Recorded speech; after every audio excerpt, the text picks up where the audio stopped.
Afternoon guys. Thought I'd make you a quick video as we're not really going to see much of you over the next few weeks. So if you're just starting out in carpentry, I wanted to introduce you to some of the more basic tools that you're going to need. It's going to sound obvious, but that's your first one. I've always got a H pencil with me and a pencil sharpener. Yeah, always got a sharp pencil. Alright. I also carry a rubber.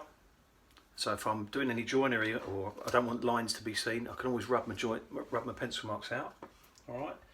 I started using this self-propelling pencil, so you just keep pushing and you get a lead coming out. Come in different sizes. You can get a 0.7 or a 0.9. I think this is a 0.9.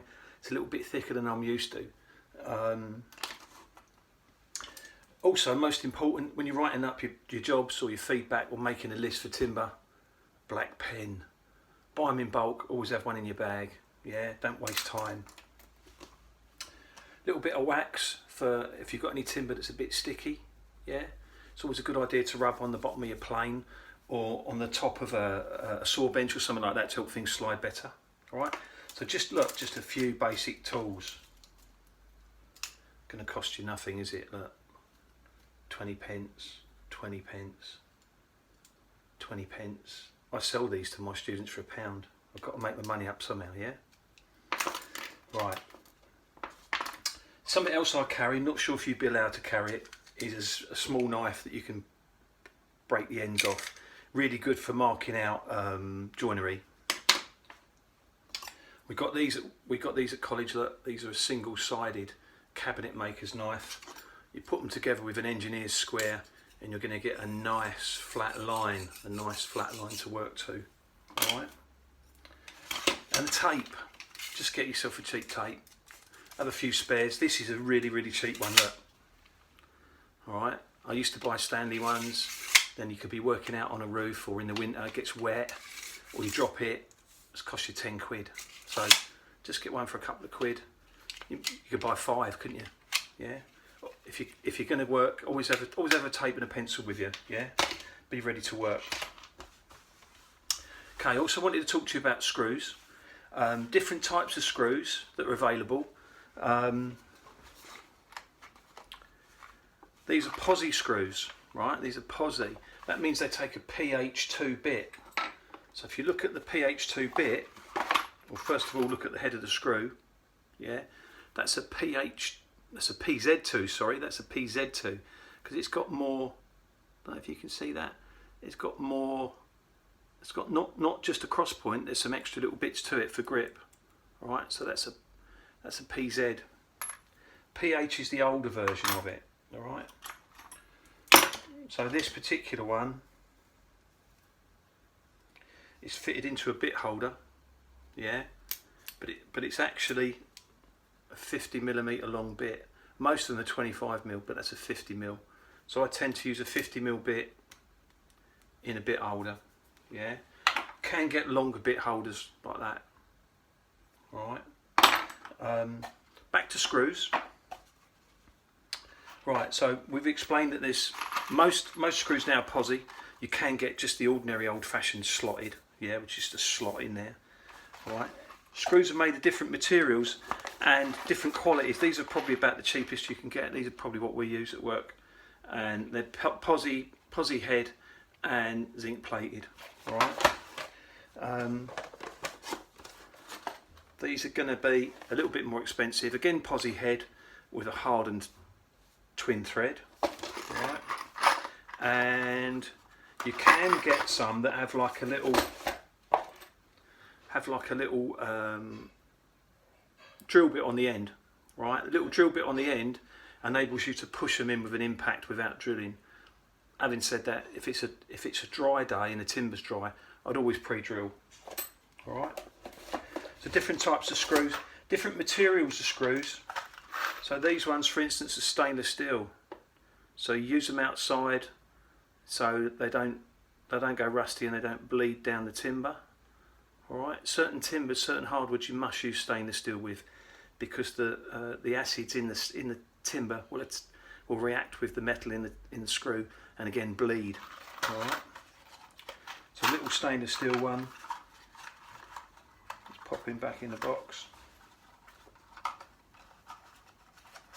And we've got the brass looking ones. Just look how the thread goes all the way up the screw. Right, thread goes all the way up the screw. On these bright zinc plated ones, again, the thread doesn't go all the way up the screw. Alright, so the idea of that is you drill a clearance hole in your timber to take the shank of the screw. This is the, let's get a pencil. That's the head. That's the countersunk bit, that's the shank, and that's the thread. Alright, so if you drill a clearance hole for the shank, and then whatever you're screwing into, it will pull the timber that you've put the shank through really tight to the background, okay? And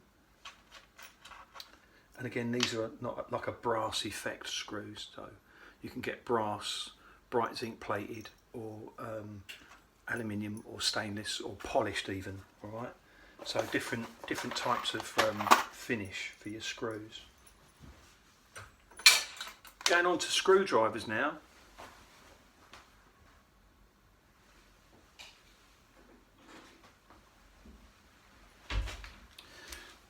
I use a handheld screwdriver. It's a bit chunky, and the end of it's a bit chunky, but you can put, if I can get it out, you can put all your bits in there. So in the pockets there, look, little 25mm straight bit for straight screws, magnetic tip, pops in like that. All right. So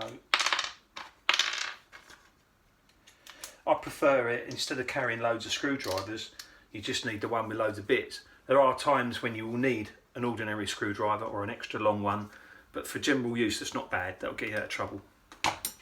Alright, so that's your basic toolkit. Pencils, rubber, sharpener, square, tape. Alright. Now, one of the first tools you're going to use in the workshop, excuse me a minute. One of the first tools you're going to use in the workshop is going to be a cordless drill. Yeah, and I've got two. That's a little 10-volt one. Little 10-volt one. You can see it's tiny. It's tiny, yeah. And this is my 18-volt one. All right, bit chunkier, bit heavier duty. I think at college you'd probably use something in between. All right. This has the new slide-on battery, and it has a little battery indicator on it, so it tells you how much charge you've got in the battery. Simple controls. It's a keyless chuck, right? It's a keyless chuck, so you just hold the chuck gently like that. You see it tightening up. Yeah. Alright. It has a trigger that you can control the speed. Alright. It has forward and reverse, which is this slidey underneath. Look, that's reverse because it's going anti-clockwise, and that's forward because it's going clockwise. And then if you go in the middle, it's locked. Why would we need the lock then? Well, if you've just thrown it in your bag and you're driving back from a job in town or whatever, if something hits the trigger, it will just drain your battery out. So next time you go to use it, it'll have no battery power in there. All right. This particular drill has 3 speeds on the top. Yeah. 1, 2 and 3. If you're struggling to change gear on it, just give it a little,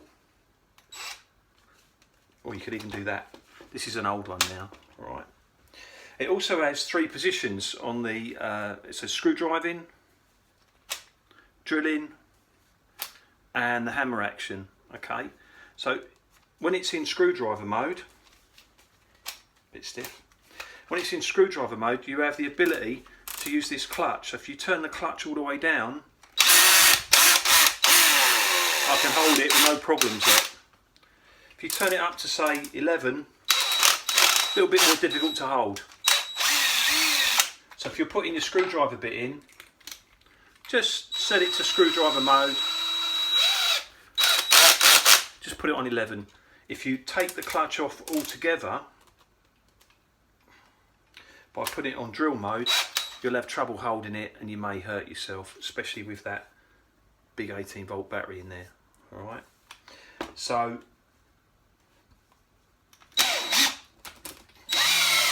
the clutch isn't available when it's in drill mode, and it's not available when it's in hammer mode.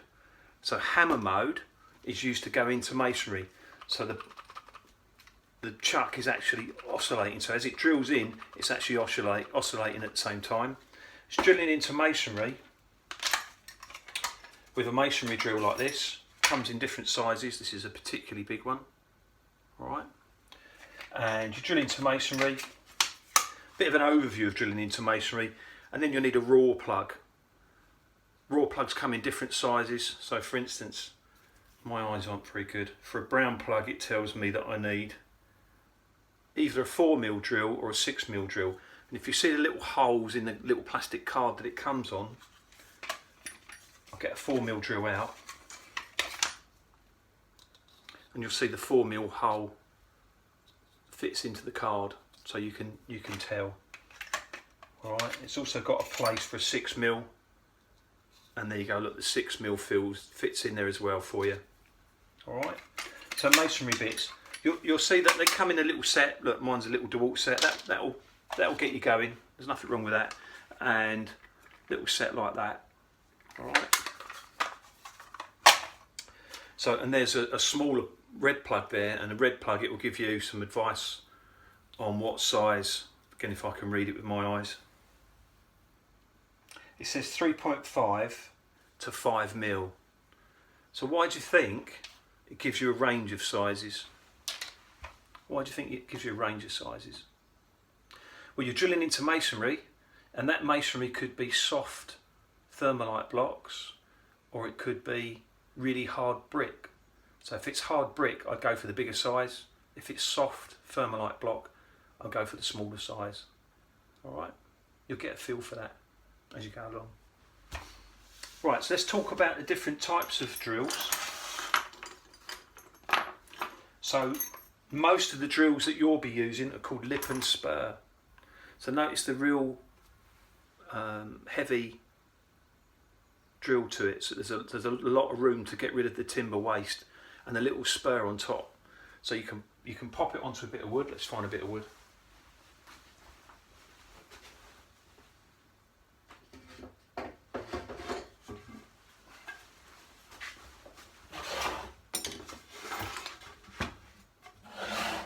So you can pop it into a bit of wood, and it's not gonna, if you can see that, it's not gonna slide around. All right, it's not gonna slide around. This is a bit of, interestingly, this is a little bit of CLS. All right, and notice it's stamped up C24. So normally it's stamped C16, but this one's stamped C24. That's interesting. And look at the difference in CLS. Look, it's almost smooth, and the corners are rounded off. All right. So CLS stands for Canadian Lumber Standard, and it's nice and dry, quick grown, and regularised in sizes with all the corners taken off, so you don't get splinters really. And it's generally used for partitioning. Some of you have done some partitioning with me already. So the dimensions of it are 38mm by 89mm. Alright, it's a funny size, but don't forget this comes from Canada. So in Canada they still use what we call imperial measurements. So 38mm equals 1.5 in old money, and 89mm equals 3.5 inches in old money. So they're working to their old standards. If you might remember me talking about plywood to you. Plywood is the same. Sheets of plywood come in 8 foot by 4 foot, and plasterboard and MDF come in metric sizes, which are 1200 and 2400. Okay, if you equate that, they're similar. If you equate that to plywood, if you measure plywood in the metric scheme, plywood will be 1220 by 2440. So you see quite a bit of difference. All right, back to drill bits. Don't want to get bogged down on too much for you. All right, so lip and spur bit mainly for drilling into timber. Titanium coated drill bit. Generally you can drill into wood and metal with that, okay? And then just as a bit of a recap for you, there's your masonry bits. Now that is a long series drill bit, so they're extra long for when you need extra long, all right? And it's probably high speed steel, that one, so it's actually manufactured to go into steel. If you're going to drill into steel for whatever reason, you want some cutting compound because it keeps the tip of the drill cool and it aids the cutting of it, all right? And then this is a drill and countersink, so it will drill into timber and it'll also countersink, and that countersink, where's my screw gone, and that countersink even will give you a little recess to get the screw head in, okay? Now, if you've drilled with a normal drill and you want to countersink it yourself, you can use a countersink bit, all right? That's a rose pattern. It's because it looks like a rose when you look at the end of it, all right? Another type of drill bit for us is going to be a flat bit. So again, that's got a point. That's a flat bit, speed bit, spade bit. People have different terms for it. And then that will drill into timber, but it's quite basic, quite rudimentary. All right. And then this is going up a little bit for you, a little bit advanced for you, is a self-centering drill bit. So what happens is you put that into a hole, and then this shape will find the centre of the hole. Let's see if I can find something for you. Okay. So this shape will find the centre of the hole, look. Yeah, as long as you've got the right size. And then as you depress it, the drill will come out. Drill will come out and drill into your hole. Good for fixing locks, handles and hinges, because it means you get your screw hole in the centre so you don't get any crooked screws. Also got an auger bit, just bear with me a minute, I'll go and grab one.